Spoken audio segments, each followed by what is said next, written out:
मेरा नाम मिसेस संध्या Gulia. Emotional intelligence होता क्या है, इसको हम कैसे बढ़ा सकते हैं और अपनी जिंदगी में कैसे यूज कर सकते हैं। आईक्यू सिर्फ हमारी जिंदगी में सक्सेस के लिए 20% काम आता है और 80% हमारा इमोशनल इंटेलिजेंस और एक्सटर्नल फैक्टर्स में जो जेनेटिक्स है उससे ह्यूमन कैरेक्टर और इंटेलिजेंस मिलती है। तो यहाँ क्वेश्चन आता है, क्या हम इसको चेंज कर सकते हैं? बहुत बार हमने देखा है कि बहुत इंटेलिजेंट लोग जिनका आईक्यू लेवल बहुत ज्यादा है वो अपनी जिंदगी में सक्सेसफुल नहीं हो पाते और कम इंटेलिजेंट लोग अच्छी जिंदगी बिताते हैं और बहुत सक्सेसफुल भी होते हैं। तो ऐसा क्यों होता है, ये आज के वीडियो में हम थोड़ा सा समझने की कोशिश करेंगे। इमोशनल इंटेलिजेंस, हम हमारे एवोल्यूशन डेज से जो हमारे एंसेस्टर्स थे वो बहुत एक्सट्रीम इमोशंस, जो हमारी इमोशंस है वो क्रिएट करते थे, क्योंकि उस टाइम ट्राइब्स में रहने के लिए वो इमोशंस सर्वाइवल के लिए वो बहुत जरूरी थी।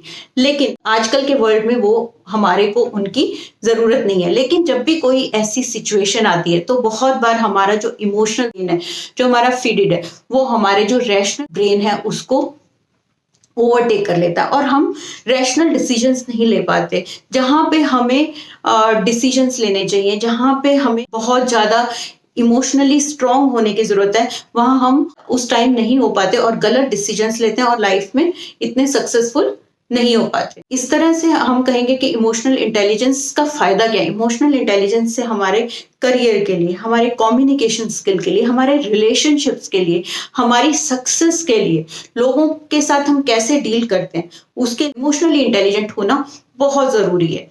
यहाँ आपको बताना चाहूंगी कि हम अपने आप को इमोशनली इंटेलिजेंट, अपना इमोशनल EQ कैसे इम्प्रूव कर सकते हैं, बढ़ा सकते हैं। फर्स्ट इसके लिए बहुत जरूरी है अपनी सेल्फ अवेयरनेस, के अपनी जो फीलिंग्स हैं उनको देखना, उनको समझना, अपनी सोच को, अपनी थॉट्स को समझना। साइलेंस में बैठ के जब भी वो आप क्रिएट करते हैं, वो आ रही हैं जा रही हैं, उनको कि मेरे अंदर चल क्या रहा है, अपने अपने मैकेनिज्म को समझना, अपने थॉट्स को समझना। तो सबसे पहला स्टेप इसमें है कि सेल्फ अवेयर होना। दूसरी चीज क्या आती है? दूसरी चीज आती है सेल्फ रेगुलेशन, कि अब वो थॉट्स आ गई, वो फीलिंग्स। यहाँ पे फिर से मैं बताना चाहूंगी कि थॉट्स कहाँ से आती है? इन्फॉर्मेशन से। इन्फॉर्मेशन अगर हमारे अंदर नेगेटिव थॉट्स चल रही हैं, अच्छी थॉट्स नहीं चल रही, जो मुझे कोई बेनिफिट नहीं दे रही और मुझे ड्रेन आउट कर रही हैं, तो वहां पे मुझे देखना पड़ेगा कि इन्फॉर्मेशन, थॉट्स कहाँ से आती है? इन्फॉर्मेशन जो नेगेटिव इन्फॉर्मेशन को कट कीजिए। इन्फॉर्मेशन, थॉट्स के बाद क्या आ जाएगी? हमारी फीलिंग। जैसी हमारी थॉट्स चलेंगी हमारी फीलिंग वैसी हो जाती है, हमारी फिर इमोशंस वैसी हो जाती हैं, उसके बाद हमारी आदतें बनती है, हमारी पर्सनैलिटी बनती है। तो सेल्फ अवेयर होना इमोशनली इंटेलिजेंट के लिए बहुत जरूरी है। फिर अब हमें पता चलने लगे, थोड़ा सा मैंने यहाँ आपको आइडिया दे दिया कि सेल्फ रेगुलेशन, कि उन जो मैनेज करना, उन थॉट्स को हम मैनेज कैसे करें, प्रोडक्टिविटी की तरह अच्छी नेगेटिव थॉट्स को पॉजिटिव थॉट्स में बार बार चेंज करना, प्रैक्टिस करना। अपनी थॉट्स को पता किया, उसको मैनेज किया, क्योंकि सक्सेसफुल होने के लिए अपनी इमोशंस पे कंट्रोल होना बहुत बहुत जरूरी है और उनको समझना। उनको, अगर मैं उदास हूं, मैं नेगेटिव चलती जा रही हूँ, मैं कैसे सक्सेस, मैं कोई अच्छी बात सोच ही नहीं सकती, मेरा दिल नहीं करेगा, तो मैं कैसे सक्सेसफुल हो सकती हूँ। उसके बाद आता है मोटिवेशन। जो मैंने थॉट्स को समझा कि मेरे अंदर क्रिएट हो रही है, मैंने वहां रोका, फिर मैंने उनको मैनेज करने की कोशिश की।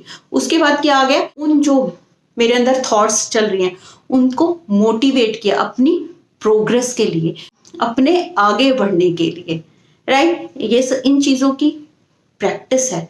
आप डेली प्रैक्टिस करेंगे, इजीली आप अपने आप को सेल्फ मोटिवेट कर सकते हैं। उसके बाद क्या आता है कि अब हमने 3 चीजें हो गई, कहाँ से हमारी थॉट्स आ रही हैं, उनको हमने मैनेज कैसे करना है, फिर मैनेज करके उनको मोटिवेट करना है। उसके बाद empathy. Empathy is very important.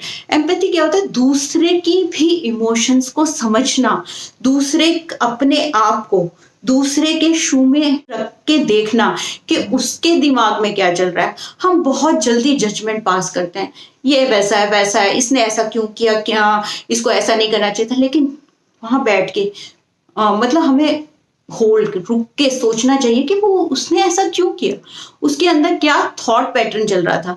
तो एम्पैथी, दूसरे की बातों को समझना, दूसरे को सुनना, दूसरों के लिए कुछ करना, इमोशनली इंटेलिजेंस के लिए बहुत जरूरी है। जो इमोशनली इंटेलिजेंट लोग होते हैं वो बहुत सक्सेसफुल होते हैं और वो बहुत एम्पैथेटिक भी होते हैं। लास्ट में सोशल स्किल्स। सोशल स्किल्स क्या है? सोशल स्किल अगर हम ये चीजों में मास्टर हो जाएंगे, हमें सारी चीजें अपने अंदर की मैनेजमेंट आ जाएगी, अपनी सोच की मैनेजमेंट आ जाएगी, तो हम लोगों से अपने रिलेशंस बहुत अच्छे बना सकते हैं। माने ना माने, हमें रिलेशनशिप्स की जरूरत है। जिनके रिलेशनशिप्स लोगों से, अपने वर्कर्स से अच्छे होते हैं, वो लोग ज्यादा सक्सेसफुल होते हैं।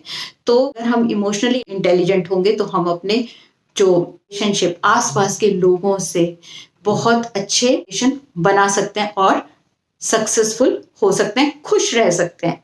Thank you. नमस्कार।